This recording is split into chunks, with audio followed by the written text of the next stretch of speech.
Welcome back to another episode of Rock Boys Football. Late Friday night, but some massive news for the Wisconsin Badger fans coming out of the transfer portal as former Oklahoma running back Tawee Walker commits to Wisconsin. And many Oklahoma fans know we've talked a lot about Tawee Walker. This is one of my personal favorite running backs, really, in all of college football. Phenomenal story. Walked on at Oklahoma, continued to battle his way through that running back depth chart, and at times in the 2023 season was the lead back for Oklahoma.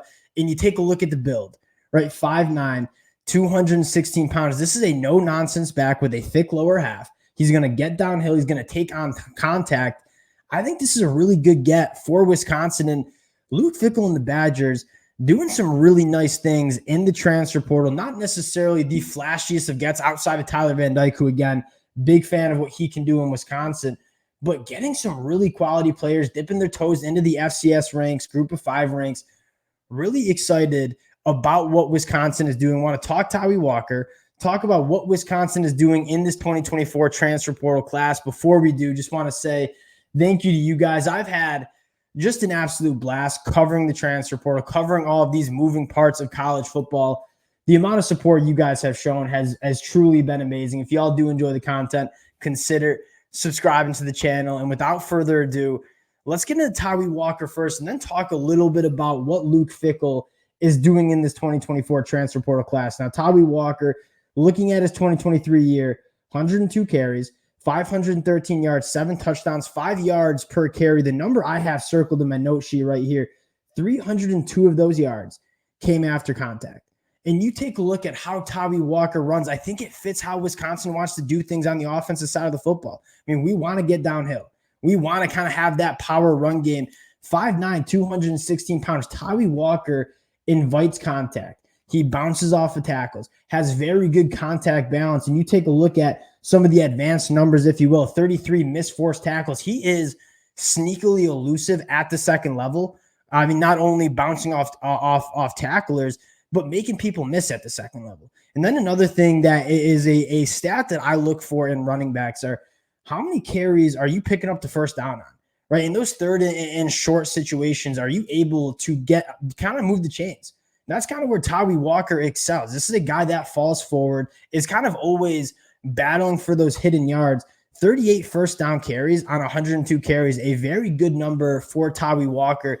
This is a guy that I think adds a lot of depth to that running back room. And you look how that running back room for Wisconsin is shaping out. One, Wisconsin wants to have a deep running back room, right? You want to still, yes, the Phil Longo offense is developing in Wisconsin, but Luke Fickell doesn't want to lose the culture of Wisconsin, and that is being a physical team still, right? You're going to throw the football more. You're going to play a little bit more spread, look for some explosive plays, which I'm a big fan of, but you're still going to be physical at the point of attack and running the football. Braylon Allen, Ches Malusi, they did that at a high level for Wisconsin. And you look at this running back room, one, the depth is there. Ches Malusi announcing he's coming back. Hopefully, we see the same Ches Malusi in 2024 that we saw in 2023 because he was phenomenal. You add Tawee Walker to kind of complement a guy like Ches Malusi, both really physical backs. And then you look at the 2024 class, bringing in a ton of talented running backs from the high school ranks. This is a program that has kind of their bread and butter has been phenomenal running backs. And you look at the running back room in 2024, there is a lot to be excited about. Tawee Walker, a guy I'm excited for, really, I think kind of fits what Wisconsin wants to do on offense. Now, I want to take a look at what Wisconsin has done in the transfer portal. This is their 9th commitment. And you look at what they're doing, a couple of guys I want to talk about. One, Tyrell Henry. Wisconsin fans, when we talked Tyler Van Dyke, a lot of you guys in the comment section said, we need some more playmakers at the wide receiver position. Tyrell Henry's that guy, right? Going into his 3rd year of college football, what is Tyrell Henry's MO at Michigan State? And as a Michigan fan, I know a decent amount about Tyrell Henry.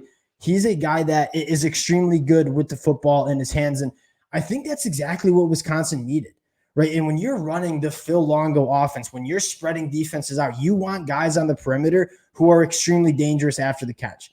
And that's kind of Tyrell Henry and what he brings. Extremely elusive, makes people miss. Out of 190 receiving yards for Michigan State on a putrid passing attack for Michigan State last year, he had 103 yards after the catch. So this is a guy that really does thrive in those short and intermediate routes.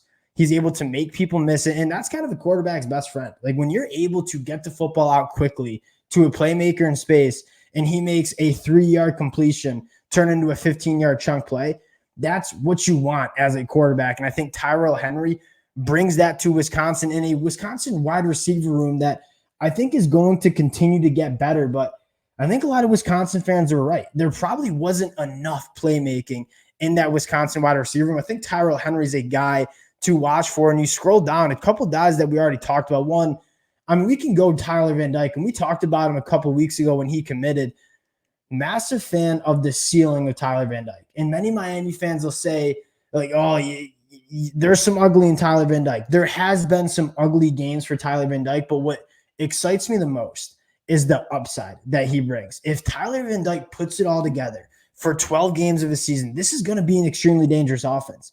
And you look back at Tanner Mordecai in the Wisconsin quarterback play in 2023, one, certainly wasn't good enough. You know, he was battling through some injuries, but Tanner Mordecai's arm talent is, and I mean this respectfully, not close to what Tyler Van Dyke brings to the table. I mean, there's a reason Tyler Van Dyke 2 years ago was considered a top 20 NFL draft pick heading into that 2022 year, because the arm talent is there. There's not a throw that he can make. To be quite honest, I mean, there were throws with Tanner Mordecai that he just wasn't able to make them. And he's a guy that excelled at some of the easier throws, but the playbook was a little bit more closed and a little bit less what Phil Longo was used to dealing with. Like going back to Phil Longo at UNC, he had Drake May and Sam Howell, 2 NFL caliber quarterbacks. And so that playbook was wide open for Phil Longo. I think that playbook had to get a little bit modified for Tanner Mordecai.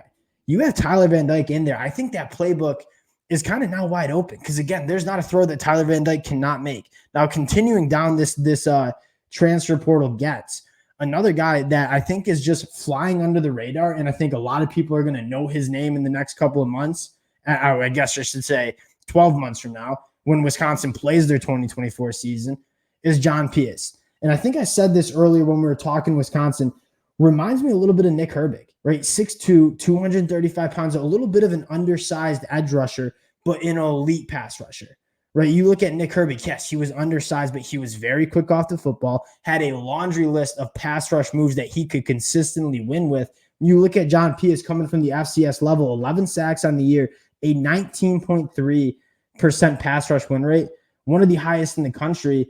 I'm really excited to see what John Pius can bring off the edge in terms of the juice that he has. You go and get a guy like Sebastian Cheeks, Leon Lowry, 2 really, I think, high upside off-ball linebackers for Wisconsin. Let's make no mistake about it. Luke Fickell, what he brings, and I think one of the most important and underrated aspects of Luke Fickell, one, the player development's always been good. You go back to his time at Cincinnati, he would get guys out of high school who were kind of under the radar and develop those guys in NFL draft picks. You kind of feel confident that you're going to start seeing that once Luke Fickell kind of sinks his teeth into this program. But more importantly for Luke Fickell, and something that not enough people talked about, was his talent evaluation. And Luke Fickell was able to kind of find those guys, whether it was in the transfer portal, whether it was in the high school class, that maybe were getting under-recruited by other Power 5 schools, and go and grab those guys, get them into the program, and they had high upside, and they got developed, and they turned into all-conference, all-American, NFL draft pick kind of players. And so you look at this list of guys for Luke Fickell coming in the transfer portal, you're kind of trusting the evaluation of Luke Fickell and his staff. Now, Tawee Walker, a massive get. I think he fits Wisconsin in exactly what they want to do in the run game. Again, one of my personal favorite running backs. This is a dude that's no nonsense, going to run right through a brick wall. Excited to see what Wisconsin continues to do in the transfer portal. We'll keep you guys updated. Again, appreciate you guys rocking with the fellas. If y'all do enjoy the content, consider subscribing to the channel, and we'll talk to y'all later.